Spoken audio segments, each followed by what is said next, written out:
The strangest thing about my wife's return from the dead was how other people reacted.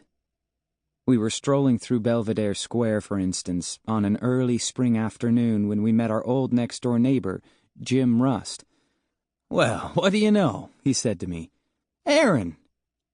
Then he noticed Dorothy beside me. She stood peering up at him with one hand shielding her forehead from the sun. His eyes widened, and he turned to me again. I said, "How's it going, Jim?" Visibly, he pulled himself together. "Oh, great," he said.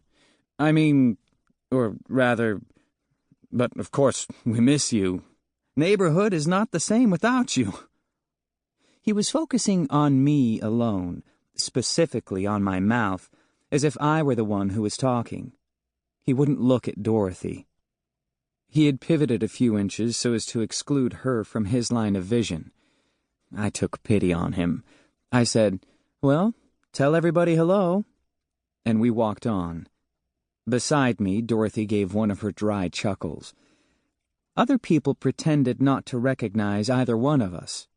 They would catch sight of us from a distance, and this sort of jolt would alter their expressions, and they would all at once dart down a side street, busy, much to accomplish, very important concerns on their minds. I didn't hold it against them. I knew this was a lot to adjust to.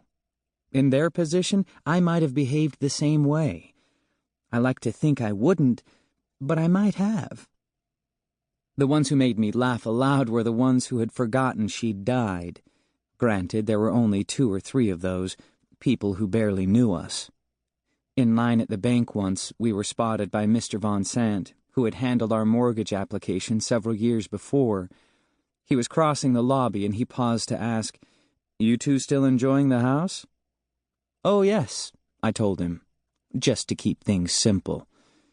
I pictured how the realization would hit him a few minutes later. "Wait," he would say to himself as he was sitting back down at his desk. "Didn't I hear something about—" Unless he never gave us another thought, or hadn't heard the news in the first place. He'd go on forever assuming that the house was still intact, and Dorothy still alive, and the 2 of us still happily, unremarkably married. I had moved in by then with my sister, who lived in our parents' old place in North Baltimore. Was that why Dorothy came back when she did? She hadn't much cared for Nandina. She thought she was too bossy. Well, she was too bossy. Is. She's especially bossy with me, because I have a couple of handicaps. I may not have mentioned that. I have a crippled right arm and leg. Nothing that gets in my way, but you know how older sisters can be. Oh, and also a kind of speech hesitation, but only intermittently. I seldom even hear it myself. In fact, I have often wondered what made Dorothy select the moment she did to come back. It wasn't immediately after she died, which is when you might expect. It was months and months later. Almost a year.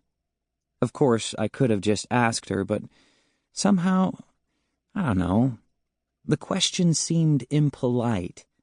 I can't explain exactly why. One time we ran into Irene Lance from my office. She's the design person there. Dorothy and I were returning from lunch, or I had had lunch at least, and Dorothy had fallen into step beside me as I was walking back. And suddenly we noticed Irene approaching from St. Paul. Irene was hard to miss. She was always the most elegant woman on the street.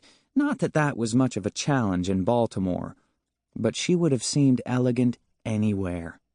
She was tall and ice blonde, wearing a long flowing coat that day with the collar turned up around her throat and the hemline swirling about her shins in the brisk spring breeze. I was curious. How would a person like Irene handle this type of thing? So I slowed my pace, which caused Dorothy to slow hers, and by the time Irene caught sight of us, we were almost at a standstill, both of us waiting to see what Irene would do. 2 or 3 feet away from us, she stopped short.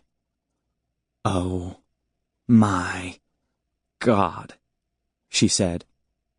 We smiled. "UPS," she said. I said, "What?" "I phoned UPS for a pickup, and there's nobody in the office." "Well, never mind. We're heading back there right now," I told her. I used the word "we" on purpose, although Dorothy would most likely depart before I entered the building. But all Irene said was, "Thanks, Aaron. I must be getting Alzheimer's." And off she went, without another word. To keep listening to this audiobook, I've left you a link in the description so you can do it, at no cost thanks to Audible's 30-day free trial.